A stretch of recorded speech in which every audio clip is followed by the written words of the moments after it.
أنا مدلق بلاد أيام هلك كم مغرا لبجريدي أنا لبادي سنة كشغيني أو سي لمن يساعي كيفوتي إلى بعض المرضى حوشي كل بالدلالات وحاوي ماموركي قلمك أو لقبلوا كهر عن إسرائيل بالدولة الفيدرال كانوا حكاها وهي هؤلاء يا رب الصوت حكالين ما دامت دولة المصر الدقاب الوحي فيه أيها واحنا إسرائيل بالدولة يحكوان كلامين كلاهيك ما دام يجب بالبريين بحتى إيه سحاني كلاهيك بانس لها الرسكي وقت أي حركة مسؤولة إلا ساعدها لتشوفه maanta ayay waxay maraysaa in odayaashii saxiixayaasha ahaa saxiixii laga qaaday in badan oo ka mida oo kuwo kale la geeyey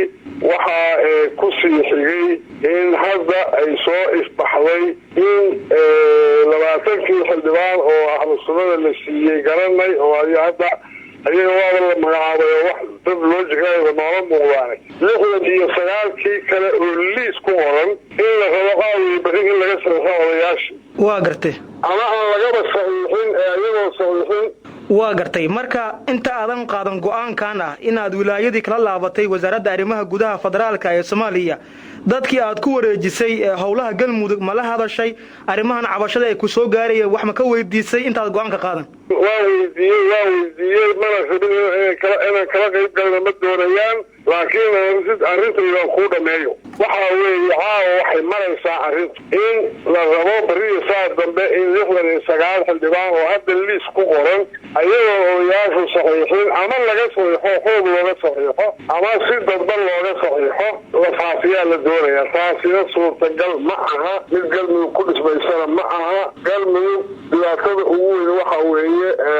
labadii sano la soo dhaafay dagaal xun ayaa lagu hayay dagaalkaas oo mar aad moodaysa inuu yahay mid diineed mar aad moodaysa inuu yahay dad danaystayaal ama dalaaliin ama dad kale meesha oo doonaya inay madaxweyne iyagu leeyihiin iyo baarlamaan iyagu leeyihiin ka soo saartaan oo la og yahay oo kuwa habaagaan oo sheegaanba haddeer intoodii badnayba ay guusamareeg joogaan aad bay nasiib darro u tahay prime ministerkii dalka oo laga rabay cadaaladda iyo inuu ummadda wax u simayo inuu ummadda wax u qaybiyo inuu asagu personal inta fadhiisto noqdo guddigii khilaafaadka oo noqdo guddigii doorashooyinka oo noqdo decision makerka ee galmudug taasina suurtagal maaha legitimacyga aniga ayaa madaxweyne ka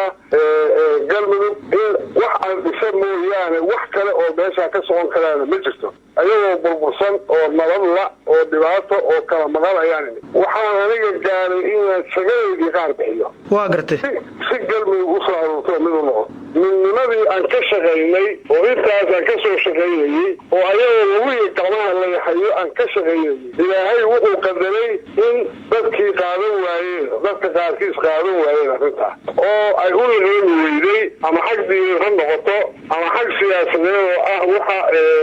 boobka ay rabaan inaanay u suurtagelin haddii arrintaas aniga iyo dadka wada mid meeshii joogo waayo taa waan tegi doonaa gacmaha ka laabtaan waxyaalaha laga asxinayo ay diidaan oo galmudug annaga oo galmuduga iyo galmudugtii horaa iyo ahlu sunna oo hadda aan maaragtay isu tagno iyo odayaasheeda iyo ogaasheeda iyo waxgaradkeeda inaanu dhisano ayaan u baahana waayahay marka aan intaas ahayn waa baadil oo meeshaa ka soo baxaa laakiin liiska xildhibaana in la diyaariyo oo maalmaha soo aadan lagu dhawaaqayaa kuu sheegay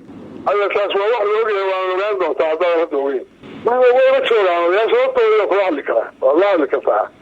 waana la yaqaan kuwa laga saaray oo yiri walaalaha waxaan macquul ma waa laga saaraa meesha idinka iyo ahlu sunno in muddo isku dhiganaydeen oo maamulkiina dhanna dawladda federaalka Soomaaliya tabashaad ka muujinayseen dawladdu waa idinku baxday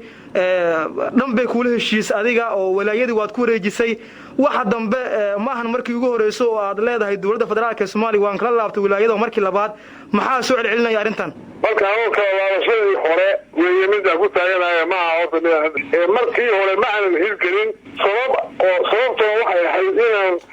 waxaan diidayay in meesha conflict iyo dhibaato ka dhacdo ma aanan aniga wax dhismaan baan doonay laakiin sidoo ku socdaan wax ku dhismaayaan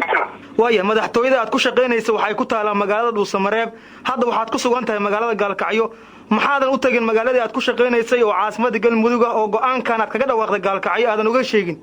Dhuusamareeb waa dadka xaaladeeda maanta Galmudugna Gaalkacyo lagu aasaasay Gaalkacyo jooga waana isku mid Dhuusamareeb bariisaad loo tagi karaa laakiin aniga waxaan maaragtay aan ka cusleysanayaa waxaan doonayaa meesha ma rabo in kultasa ay noqoto ama dagaal iyo dhibaato meesha ka dhacdo ma rabo waxaan doonayaa waxayga inaan cadayso ilaa ay dowladda federaalka faraha kala baxdo Dhuusamareeb oo ay ra'iisul wasaaraha iyo wasiirka dadban oo arrimaha gudaha ilaa ay ka tagaan meesha oo ay baneeyaan haddii kale conflict ay noqonaysaa meesha isku xaganayna mana doonaysaa waaya hadda dowladda federaalka ee Soomaaliya dhismaha maamulka gabagaba buu u yahay qaar ka mid ah xildhibaanadii waa lagu dhawaaqay oo qaybtii ahlu sunna dadaalo kala socdo ra'iisul wasaariyaha ku sugan maxaadan u tagin magaaladii oo iyagu aadan ula kulmeen war sidaan wax ku socon maayaan xal kala keena inta aad Gaalkacyo ka hadleed dhageyso aniga Gaalkacyaan ka hadlaya waana kula hadlay waraysiga fulin fadlaka waaya taas waxa weeye waa su'aal looga baahne waxa weeye anigu Soomaaliya waxa weeye bariisaad midaan doonatay kara waa gartay ayaa markay bilaato laakiin hadda hadalkayga waxaan ka codsanayaa inay go'go'yo qaribin barigii dawladdu ama gaar ahaan ra'iisul wasaaruhu taga magaalada Dhuusamareeb waad wada kulanteen oo waxaad ku kulanteen cadaado dabcan waxa jir in isfaham adiga iyo ra'iisul wasaaraha ama xukuumaddiisaba aad la gashay Muqdisho joogtay ma la is oran karaa waxa jir heshiis hoose iyo arrimo kale oo ay ku heshiiyeen dawladda iyo madaxweynaha taana looga baxay madaxweynuhu kadibna uu soo rogaal celiyay oo go'aanadii hore uu ka baxay adiga dhageyso wasaafadeedkii aniga iyaan samaynay khayr akhriso 20 bishii hore waxa 20 midkood akhriso waxay ahayd in annaga daadihino oo dhismo dowlad goboleedka dadka federaalka ayaa ku joogtay wixii nasarka sanadkaas ayaga ka baxay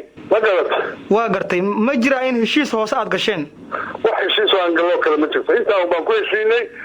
aniga maadaama ay khilaafaad annaga iyo naga dhaxeeyay ahlu sunna markaan u dhiibaya arrinta waxay annaga ahlu sunna ugu horeeyeen heshiisiya markaa ka bacda wax dhisano dawladdu ka baxeen ayaga la tooyay wadameen waqtigaaga caadiga ah ee doorashada ama waqtigii xil madaxeedka madaxweynimada waa uu dhamaaday oo waxa tahay madaxweyne waqtigiisu dhamaaday laakiin ay xaq ka saaran tahay in doorasho uu ilaamiyo oo doorasho u daadihiyo dawladdu kaalin ay ku leedahay kaalinta dawladda maxaad ku diidan tahay dhageyso aniga su'aalo noocaas ay weydiinayna waxaan ka rabaa horta aniga maalintii la doortay waxay ahayd 3 May bay ahayd waa gartay ma garat 3 May afar sano inta xisaabisid dastuurka la akhrisid in waqtiga dhacay in kala baar markii lagu doortay waxaad dhameystiraysay mudaxilaadka kaga dhigna Cabdikariin Xuseen Guule yaa ku sheegay waxa adiga khuraafaadka yaa ku sheegay dastuurka Galmudug buu ku qornaa ma ku qornaa xashalillah akhri waa la akhri waligaay inta aydan midoobin ahlu sunna saaxiib waa maasan tahay waqtiga toojiya waaya waa ku soo gabagabeynaya qaybtii dambe wareysigan soo gaarnay hadda dhismaha Galmudug maxaad xal u aragtaa Galmudug ana tagay annaga iyo ahlu sunnada iyo odayaasha aqoonyahanada waxay dhacday dhisayna iyo wasiirada annaga dhisayna dawladda federaalka faraha naga baxaan doonay ahlu sunna har cad baad kala tagteen xagad isugu imaanaysan adiga yaa kuwii waa ka hore adeegayso adiga dhageyso waqti iska dhaaf yaa go warkaan fadlan sheeg